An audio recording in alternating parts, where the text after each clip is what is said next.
Bismillahirrahmanirrahim. Assalamualaikum warahmatullahi wabarakatuh. Teman-teman, pada dasarnya setiap angka itu unik. Saya mempunyai deretan angka seperti ini.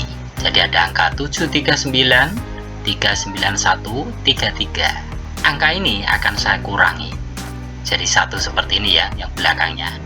Begitu seterusnya. Ini saya kurangi tiganya lagi, saya kurangi satunya, saya ambil 9-nya ya, jadi 7393. Begitu juga dengan ini, kurangi 3 lagi, 739 jadi 73, dan terakhir jadi angka 7. Apa yang menarik dari angka 739399133 ini dengan perlakuan yang seperti segitiga ini ya?